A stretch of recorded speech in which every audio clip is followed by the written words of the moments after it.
So we've got our willow, which is really bendy. We're going to take it at the root end, so not the top end but the bottom end, and we're going to put our thumbs either side of the willow, and then we're going to bend it just very gently, not too much, and keep our hands and move it. Oops. And what you'll start to see is it's starting to curve around to the bottom.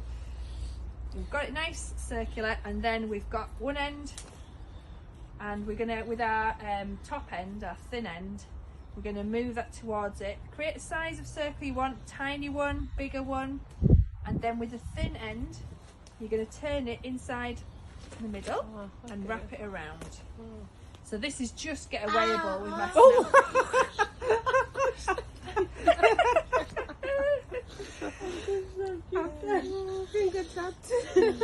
So we've got our thin end, and we keep twisting all until all that thin end is out of the way. And then, so we've got one circle, and then we're going to move on and get a second piece. First off, we're going to bend it again with our second piece. So starting at the thick end, between our thumbs, and pushing.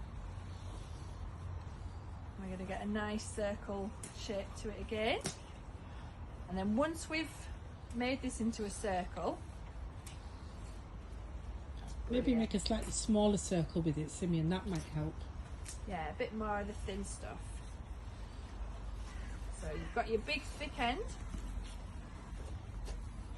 and lots of the thin is sticking out beyond it, like that, lots of thin stuff, and then moving in between.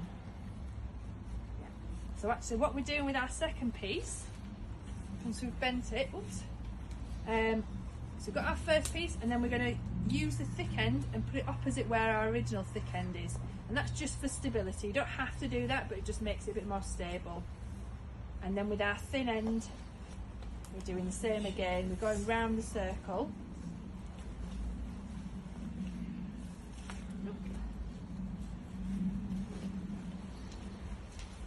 And then we're going to twist that inside.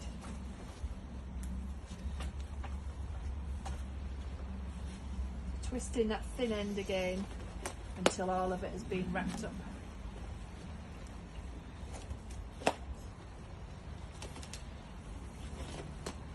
They're really nice and bendy, these, and once they're dry as well, they'll dry into position.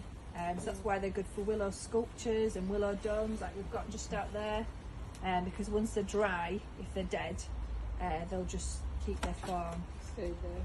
Yeah, exactly. So once we've got our circle, if there's any bits that are too long and too thick to bend, we can always chop those off afterwards. So we've got some secateurs, and we can just chop as close to the circle as possible, and that'll move that out of the way. So we've got our base, so you'd have 2 to 3 willow wraps around there, and what this means is all these little stick pockets here are where we can thread things into it. So we've got some lolandi just chopped down, and we're going to just pull off or use the secateurs to pull these off, and then we're going to thread those through. So I would usually start with a base, push it in between those gaps, and then pull it all the way until whatever I want showing is showing, and then I can wrap that root around another location. And if any of the willow comes out, you just need to tuck that back in again. So we've got loads of lolandi, we've got lavender, we've got different coloured trees as well, so this kind of like a bluey colour to it. Sage works really well as well, and rosemary as well. All those different textures of the leaves, different size of leaves. We've got these big leaves as well with the white bits underneath, so that they're again different textures.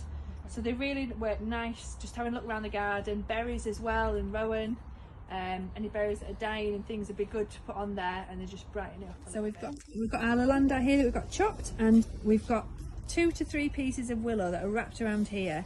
And what this means with them wrapped together is we've got lots of little pockets to put items in.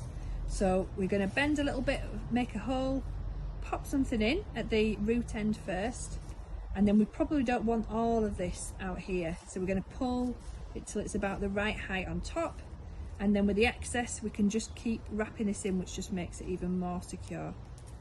So wrapping it in there like that, and then we also might want a bit of different colours, so we've got this quite a blue type bush hedge cut in here, so we're just going to pop that in as well to another hole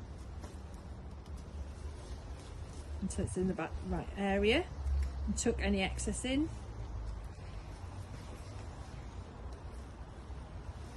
And then we've also got a bit of lavender, so the really nice dried purple just really contrasts with the other colours that are going on, the different types of green.